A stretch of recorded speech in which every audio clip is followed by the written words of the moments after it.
Tukiacha katika taifa la Tanzania,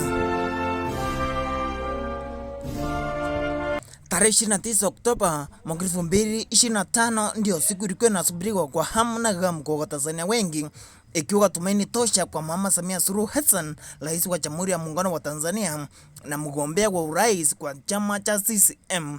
Mama alikuwa akisurura akiwa na misururu kadhaa nchini humo, akiwa amejinadi na kujipigia debe kuwa chaguo bora la kurithi na kutatua shida ya Tanzania na kurahisisha maisha. Na rais alikuwa na sera za kujipigia debe, sera zake zikiwa hizi: jamii, elimu, afya, maji na umeme pia zilikuwa ni adimu na za kibaguzi.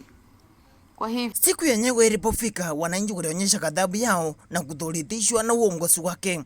Walitoka kwa maelfu na maelfu na mamia, wakatoka barabarani na kuanza kukashifu uongozi wake, kusema hawaridhishwi na jinsi mama anaviongoza taifa lenyewe. Wasee kwa vijana, watu wazima kwa wazee, walitoka barabarani wakajitoa mhanga na kuanza kukashifu uongozi wa Mama Samia Suluhu Hassan.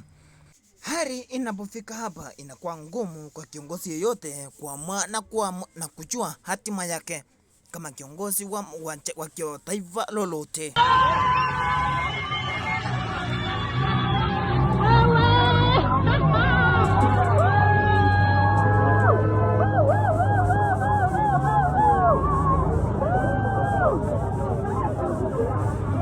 Machi yalipozidi unga, wananchi walipotoka wakadhibiti nguvu za askari, na baadaye walikuwa na ulinzi